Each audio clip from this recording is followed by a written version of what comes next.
Hello and welcome to this week's episode of Analysing Anfield, your tactics and analytics podcast, courtesy of the Above Edge channel. I'm Josh Williams and I'm with David Hughes as always. Dave, how are things, mate? Good, mate. I imagine like you and everybody else who's listening and watching today, because it hasn't been a bad few days, has it? Well, it's funny actually because we're obviously recording on a Wednesday. I send out the newsletters on a Wednesday, the Analysing Anfield newsletter on a Wednesday, and I've just sat down before and I thought, should I write about the FA Cup win over Manchester City? Should I write about the 4-0 win over Man United? It's just like proper glory day stuff like that. It just doesn't ever come around. It's just Yeah. these are the days that you look back on. I said to a mate of mine, I was like, after the City game specifically, I said, this is literally the best possible week. Removing the context, but just in terms of opposition, this is the best possible week Liverpool Yeah, fans are going to have. You couldn't pick three teams, I think, that you'd rather beat in the space of a week. And City, United, and Everton, which you assume will happen. So it'll be a week to remember. yeah. Well, hopefully we're going to benefit from Dave's expertise on of Everton later in the show. We will get to that. But I think we're going. I think we're going to start with touching on the FA Cup game. Obviously, it's a few days have passed now, so I'm not going to stay on it for too long. But obviously, it was a very, very different game. We touched on last week the areas Liverpool needs to improve. That very much happened. Liverpool certainly improved upon last week's performance. Obviously, City rotated a fair bit. And I think we're seeing, mate, to be honest, I think it's now finally coming to light. I think it was overlooked for a few months that Liverpool now arguably have the better squad. Yeah, which seems crazy given the conversations we've had on here in the past. But yeah, City rotated. Some questionable ones. Certainly, I thought the goalkeeper one was a strange one. Come back definitely to bite Guardiola on the backside. But yeah, City rotated, and they looked a much depleted side. And we're not saying that with hindsight. Thought at the time it seemed quite obvious they didn't look as strong as Liverpool.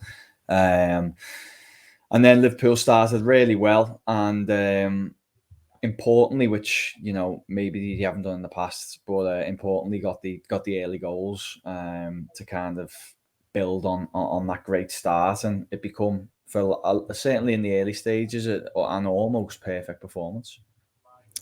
Yeah, I think the big difference in this game for me, particularly in terms of when the game was won, which was the first half, City rotated, but the players and the areas in which they rotated massively impacted arguably their biggest strength. So they obviously took out Edison and brought in Zach Steffen, and their left back was Zinchenko, and one of their centre backs was Nathan Ake.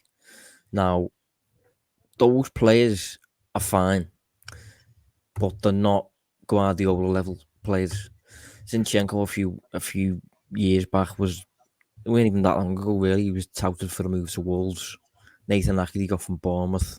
And that can happen. Don't get me wrong. Liverpool got the likes of Wijnaldum from Newcastle and Mane from Southampton and things like that.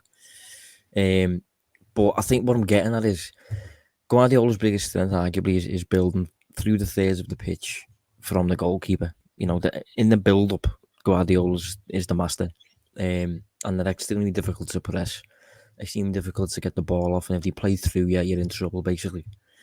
When you rotate three players out of your back five, let's say, it's going to have a massive impact on your ability to play through Liverpool's press. Especially when your goalkeeper, you touched on last week, Dave, that Edison's able to act as an extra man for City so often. When you got Zach Steffen in goal, you just can't do that. So as soon, I don't know what the tactic will have been really, but I think if I was an opposing coach, if I was Klopp, as soon as I seen that lineup, specifically Steffen, Ake, and Zinchenko at the back, I would have been right. High press, go. Yeah, I agree. I think that's. I mean, I won't say that they purposely just done it for that reason, because obviously Jota nearly scored one, didn't he? Where he took one off Ederson's foot in the Premier League meeting. But I was not surprised at all that Mane charges that ball down, because it's he just isn't as quick as Ederson. Yeah, I just thought it was a very strange one. I don't like rotation for keepers at all. I understand it happens a lot in cup competitions, but at this stage, when you come up against Liverpool, City's toughest opponent in world football, I don't understand why you'd change the keeper and bring out someone who is so instrumental to how you play. As I said, come back to bite them. Great news for Liverpool, of course, and they definitely exposed it. Mane obviously forced a mistake that leads to the decisive goal in the game. But yeah, I agree with your wider comments as well. There's a lot of rotation in that team, and it's notable downgrades as well. There's decent players in there, players that could perform well, let's say top 8 sides. But at this level, the level City and Liverpool operating at, the notable downgrades that I think in a game which is going to be settled by small margins like that one was, Liverpool always had the potential to take advantage, and I'm not surprised that they did. I actually think, I know City come back into it, but the scoreline paints a much closer picture. But really, the game was done, wasn't it, at half time, 3-0. Yeah, the game was over very, very quickly, I thought. But I think, just regarding that build-up stuff, it was no coincidence for me that when Guardiola first took charge, even teams like Burnley and sides like that were pressing City high up the field, because they were learning new ways almost, and they had players in the defence like Otamendi and Mangala and Claudio Bravo, who was a fruitcake at times, really. And on the back of that, their build-up level was not high to the level that you totally avoid pressing because there's almost no point. Which is the case now. City just don't get pressed in their own final third hardly ever now, and that's because there's no point really. They're going to play through here. They're going to cause more danger than you can create by pressing them. But I think in this game it was a bit of a throwback towards City under early Guardiola, when you can't really press them into mistakes in their own defensive third. One of the players who did that extremely well was Naby Keita. It was absolute throwback really to the player that he was, I suppose, in the Bundesliga, and the player that he's shown at times at Liverpool. But as a pressing midfielder, he's such a natural regainer of the ball. His anticipation's really, really good. He seems to know where the ball's going to go, when the ball's going to get released. He will put a foot in at the right time. And just when it comes to initiating those turnovers in valuable areas and then just kind of feeding Mane and Salah to go and do the rest, I thought he was spot on. And when it comes to facing Manchester City, you could argue he's potentially more suited than Henderson when it comes to that sort of thing. Well, yeah, you can, and obviously that was Klopp's thinking as well. There's justification behind it, isn't there? Really, Henderson would obviously been disappointed not to play, but that's like Keita just covers the ground really well, and he's really durable, robust.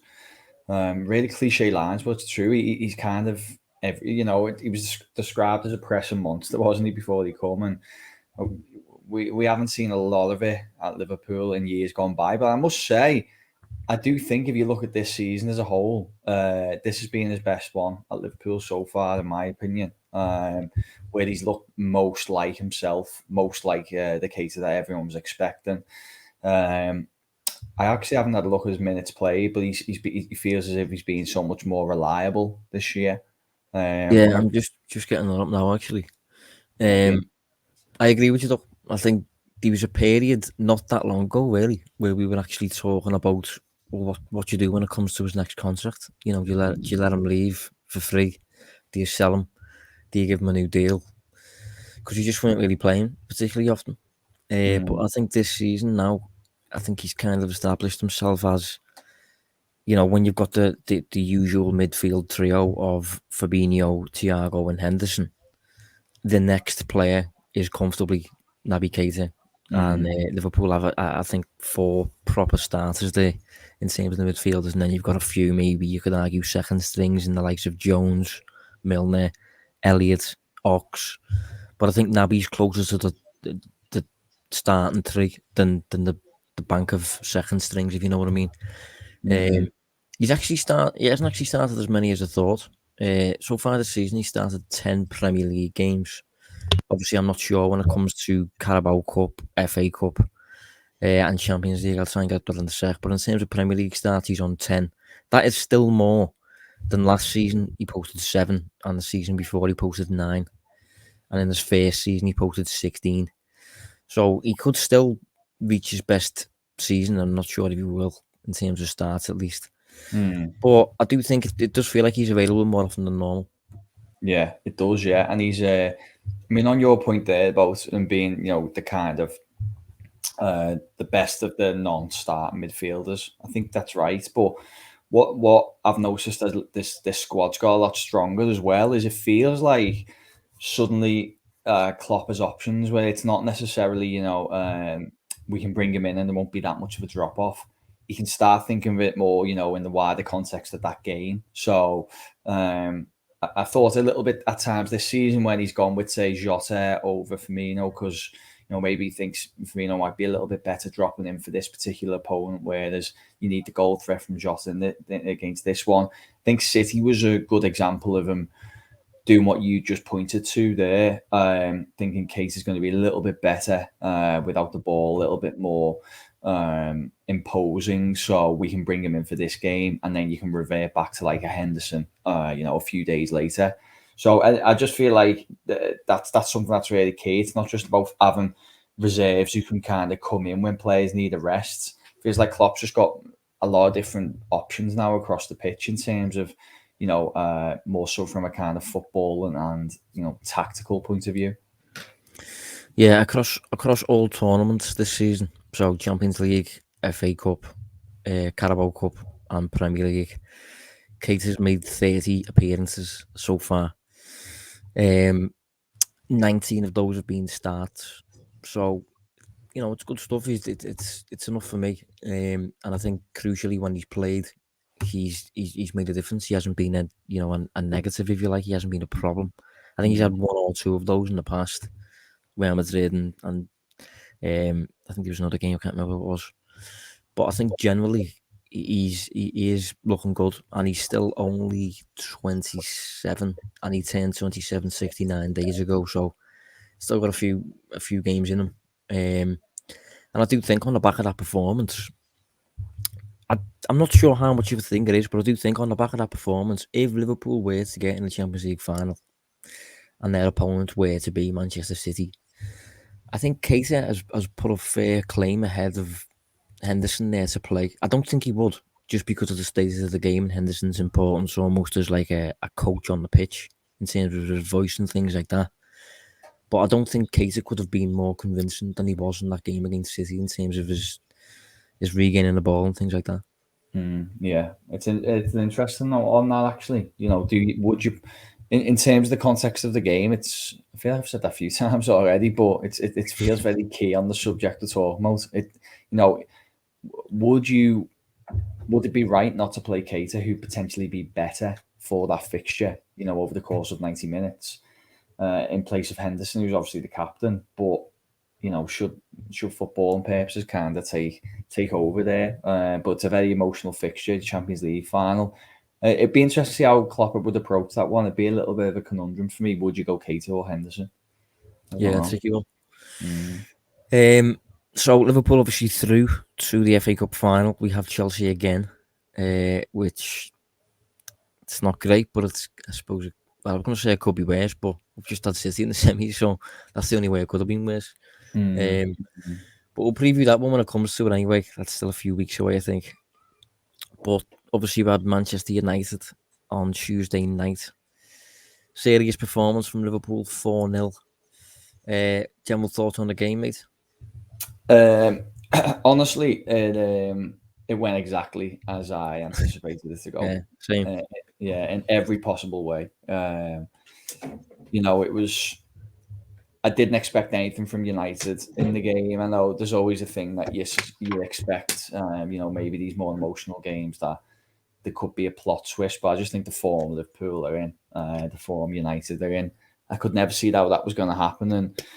And if anything, I knew that that change of shape kind of signaled that they were in trouble, because they've reverted from what they at least usually play, tried something new, didn't work for reasons we'll talk about, and just become a very dominant performance for Liverpool. And let's be honest, it could have been more. It could have definitely been more. Yeah, the first half in particular, I thought was so uncompetitive. It was untrue. Like it was like a training game where the opposing team were like preparing Liverpool for the final, and as a result, they couldn't lay a glove on Liverpool in terms of like actual tackles and things like that. Just total lack of competition, and Liverpool obviously exploited it. Manchester United changed shape, as you said. Klopp highlighted that, I think, post match, saying that if you do change shape for a one-off game, you're not used to playing that shape, so you can be exploited fairly easily. And Liverpool did exactly that. I must say, United, I mean, Ten Hag got a job on there. Yeah, they look at such a broken club, don't they? Unrecognisable, really, I think a few of the pundits said. Yeah, well, even just I know there was, unfortunately for terrible circumstances, Ronaldo wasn't there. They've got injuries. I understand that, but you look at the starting 11, and it was like, wow, that's just not a United team at all. Like how are you still turning to Phil Jones, who's been at the club since 2011? And who's had so many issues. How are you still turning to him in such a critical fixture like that? You revert into what was a back five, which, I mean, I spoke to touch on that briefly. Back fives against. I get why teams do it, to try and solidify the back line. Get more bodies in there, maybe protect like a Jones, who isn't obviously the best. But I think for all that space you give to Liverpool's wing backs, it's just terrible. And then by the time you are trying to close them down, you're leaving gaps through the middle.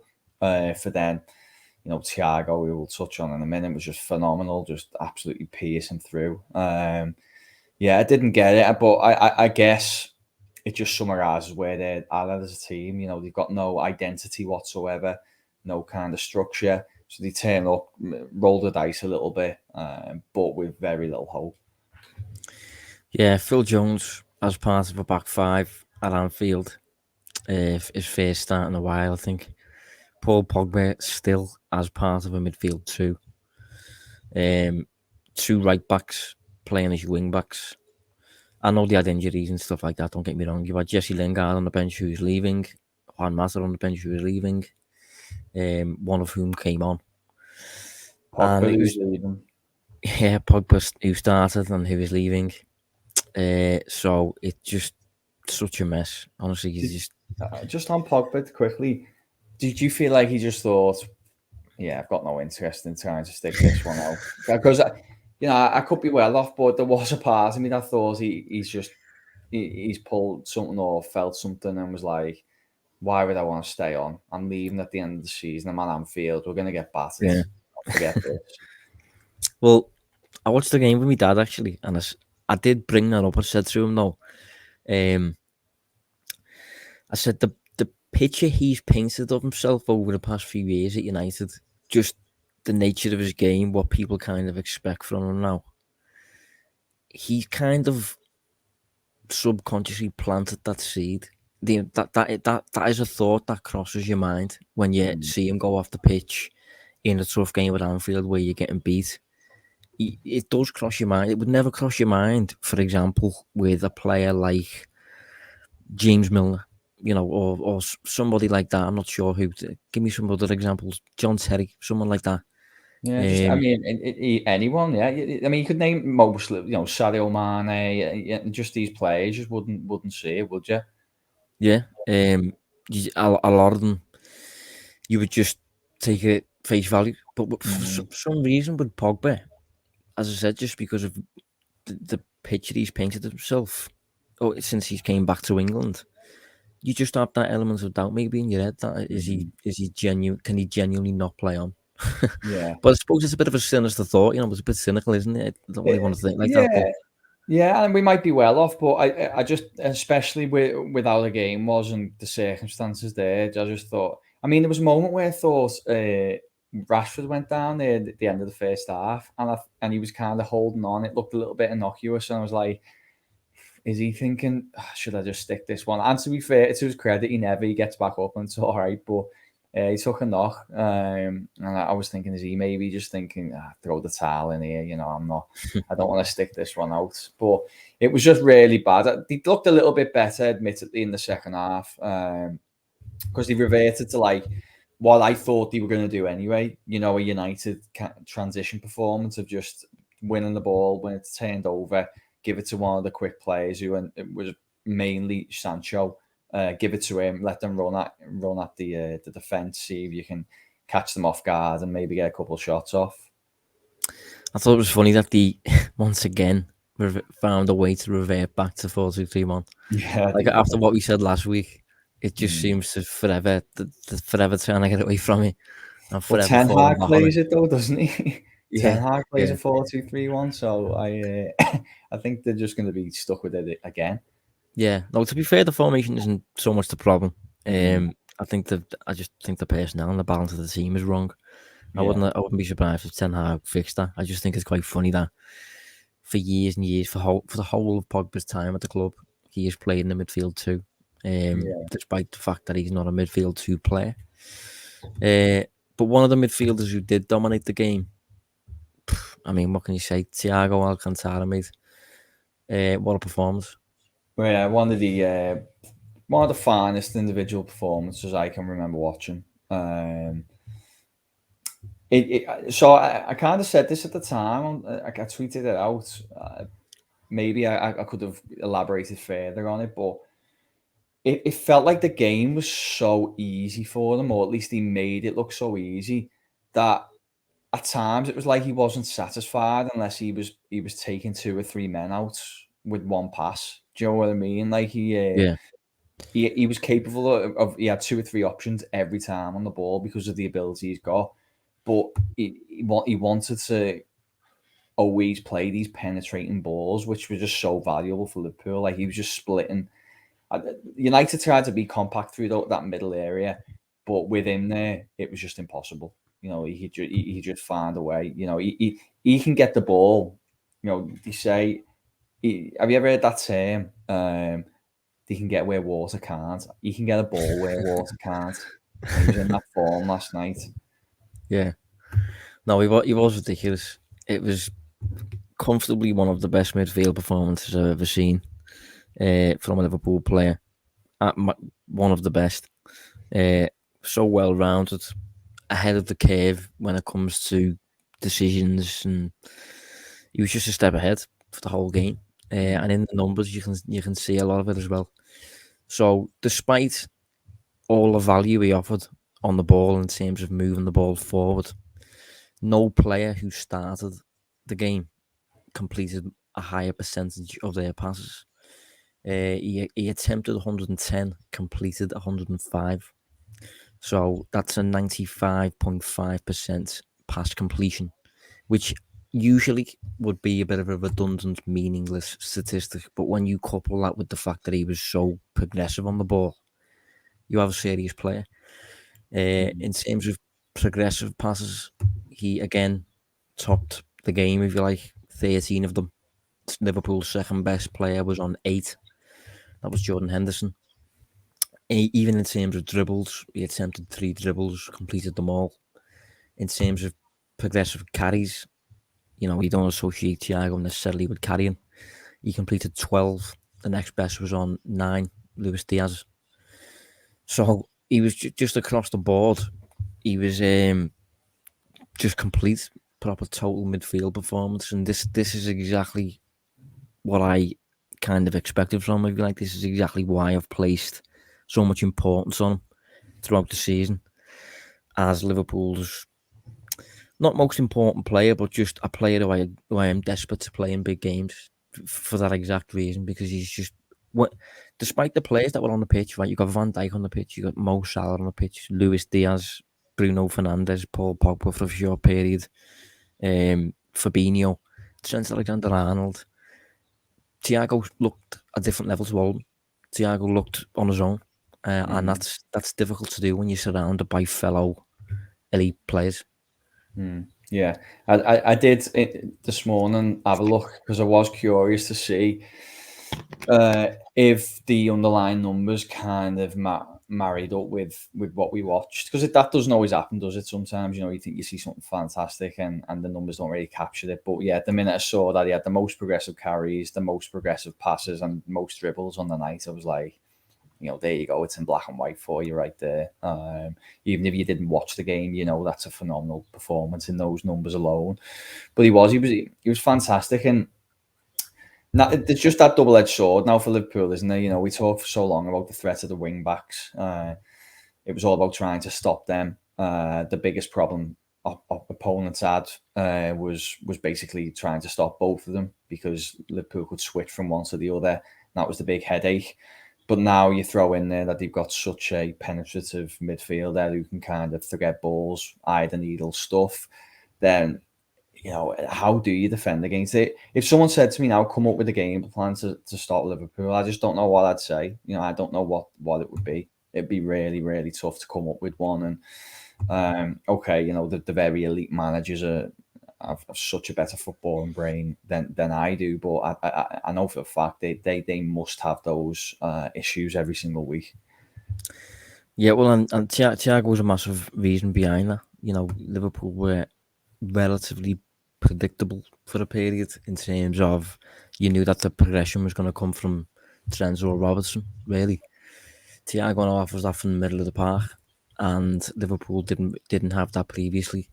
Just a little bit more on his numbers. He also placed top for Liverpool for pressures, and he placed top for Liverpool for tackles and interceptions.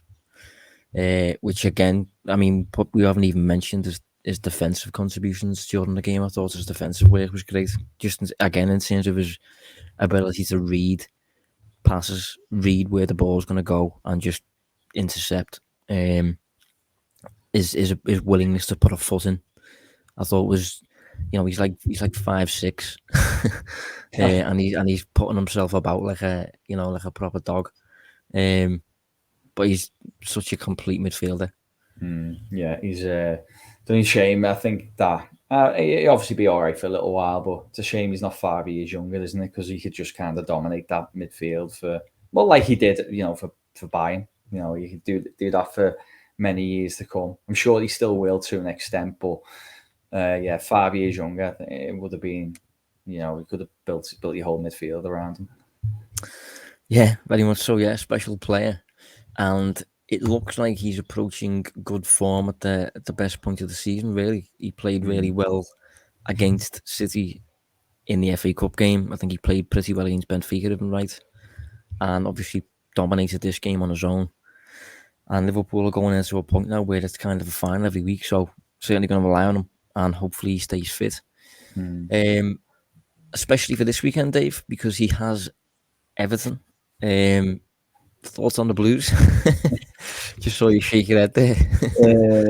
Yeah, I just think it's going to be hilarious. No, look, it's. I just don't see how Everton get anything out of the game. I'll be honest. I look at it and I think you'd expect that they have a little bit more fight at least than United yesterday. But I struggle. I think Everton right now just haven't really got an identity. They're, in terms of just a starting 11, they're really unsettled. If I bring up the fixtures now, recent fixtures, you'll see that the setup they have point to a team who aren't necessarily sure of what they're meant to be yet. Against United, it was a 4-1-4-1. Same against Burnley. Then against West Ham, it was a 4-3-3. Against Palace, it was a 3-4-3. Newcastle, it was a 4-2-3-1. Then against Wolves, it was a 5-4-1. Tottenham, it was a 4-1-4-1 again. So I had no idea. Yeah, it's Obviously, there's nothing wrong with adaptations, but you've got to have some kind of key structure or key pillars to the approach, and Everton don't have that at the moment. Not helped by injuries, but not an excuse either.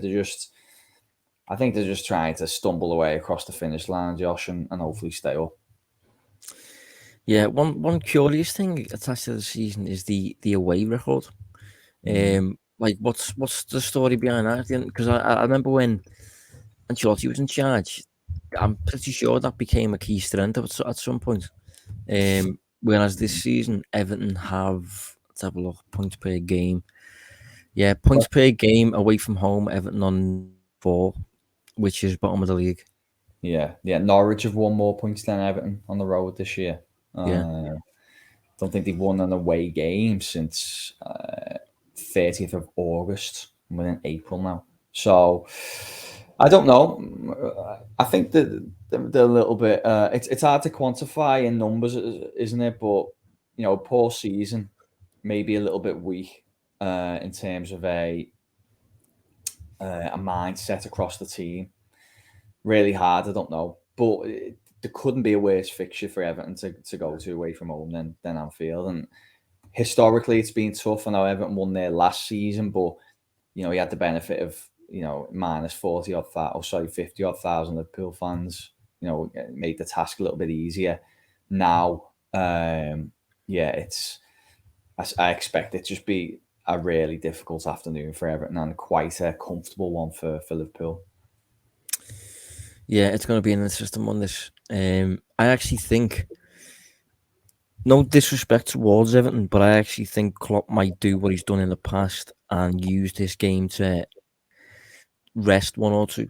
Because of the status of the game, it kind of takes care of itself, if you know what I mean. I think in previous seasons, he's like rested Salah in Anfield derbies, purely because it kind of plays like a league. You tend to just perform a bit better than normal because it's the Merseyside Derby and you're at home and stuff. So I'm not sure Liverpool's best team will play.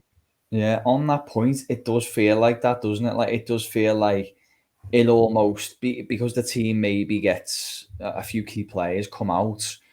It makes those who go in and those who stay in the team find an extra 10-15% because of the occasion, which I've always found works in Liverpool's favour. And that's not even Klopp. That historically, I think that's always worked out quite well. Anfield. I remember Liverpool going down, 15 years ago, went down to 10 men after like 8 minutes and won the game 3-1.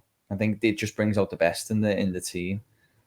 Yeah, I mean, if you look at the schedule, Liverpool have Everton 3 days later, Villarreal 3 days later, Newcastle, 4 days later, Villarreal again, 4 days later, Spurs, 3 days later, Villa. So we're not close enough yet to the end of the season where you can just play everyone forever.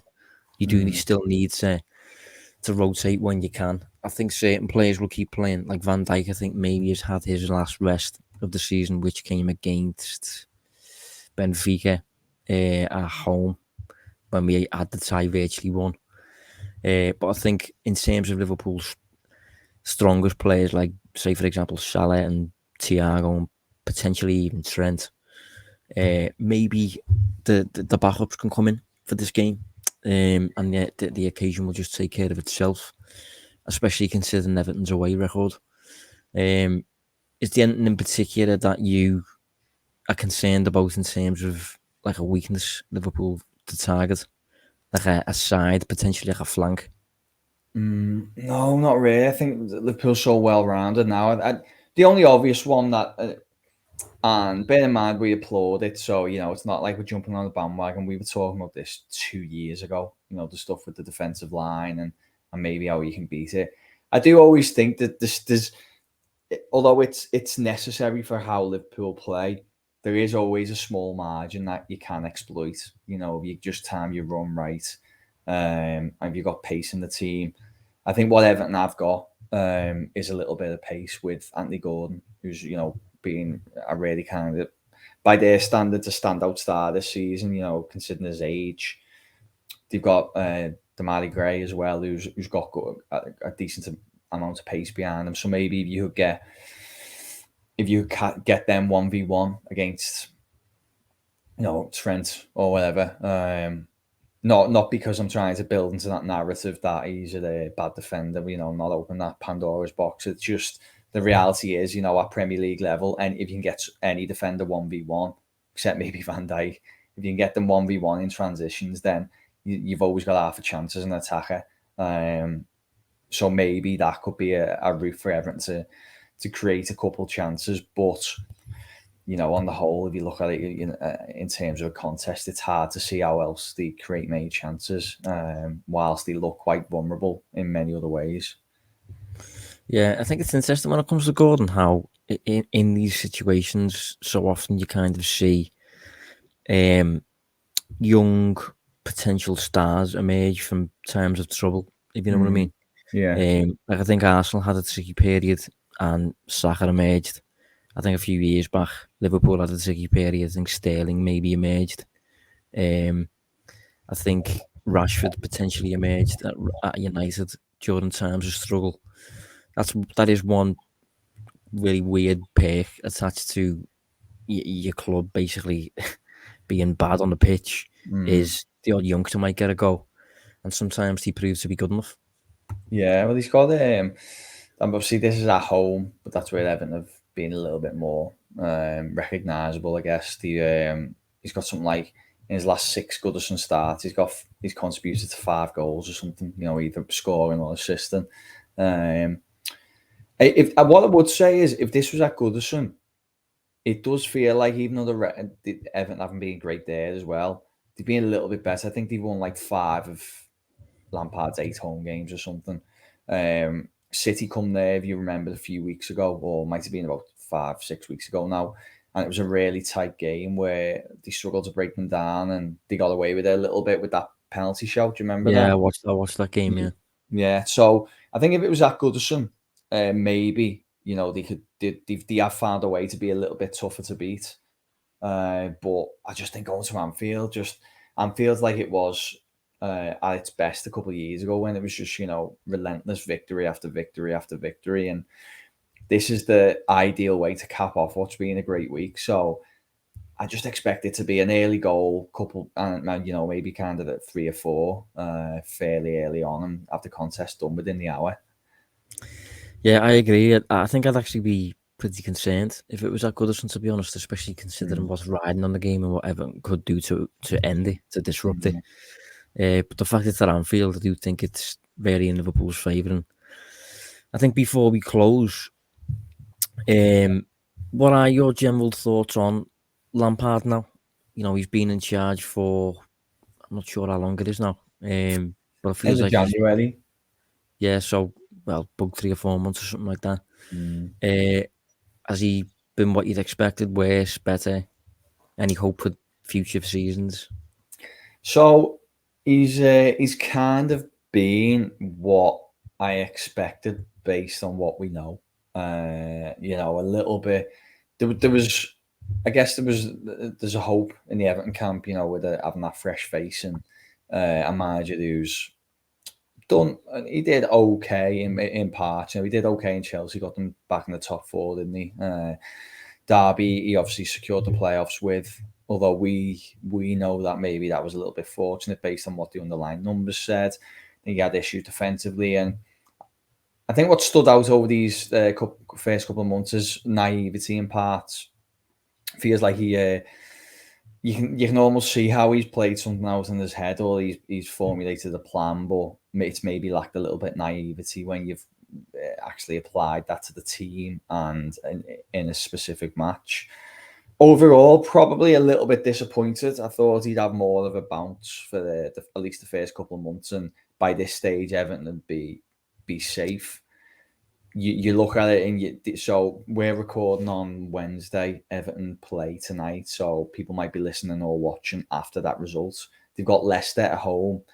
That's a must-win, because you're definitely going to drop points against Liverpool. Burnley have got Southampton, so at home, there's every chance they might win there. Not that Southampton are given, but you could potentially, by the end of the week, if don't beat Leicester, could be put in the relegation zone or joint points with Burnley after the defeat at Anfield, which is worrying with 6 games to go and still some tough games as well, Chelsea. So really hard to say. I'll have a question for you. I don't want to fill everyone's ears with just my views on it.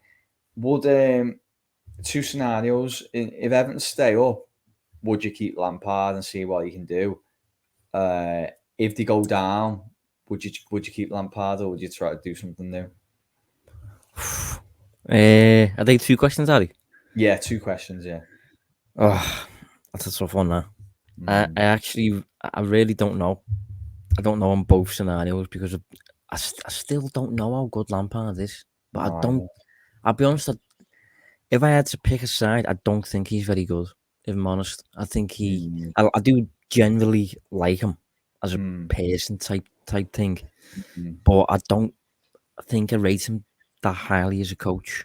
And I don't think he surrounds himself with really good coaches who can implement his idea almost, if you like. He surrounds himself with coaches like Paul Clements, who is a very good coach, but he's not like a game coach, is he? Like Linders or someone like that, or like Arteta, or he's kind of like a arm around your shoulder coach, isn't he? Paul Clements, I think, as far as I'm aware. And I think some of Lampard's answers in press conferences and stuff like that just make me think a bit, I'm not sure about that one. So I wouldn't force it. It depends who else you could get. It depends how you would do a restart. I'll say, okay, so say he stays up, we'll say that's enough for a crack next season with a transfer window and under less pressure. But if he goes down, would you be inclined to be? Because I think as the owner, although you don't want to be chopping and changing, a part of me would think maybe we should make the change now.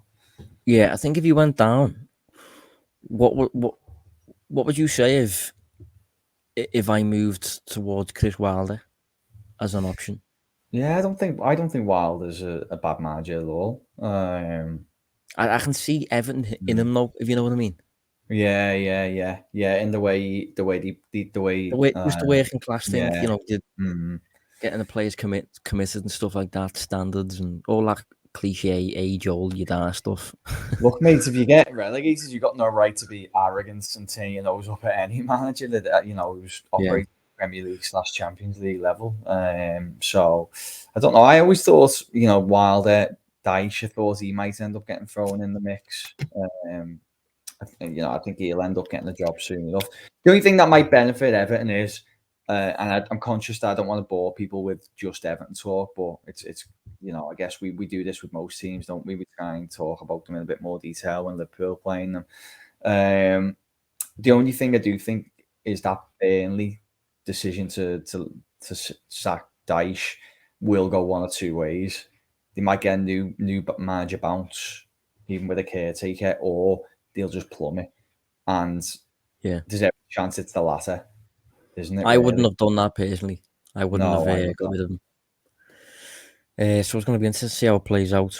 Hopefully Liverpool can contribute to Everton's woes on the weekend.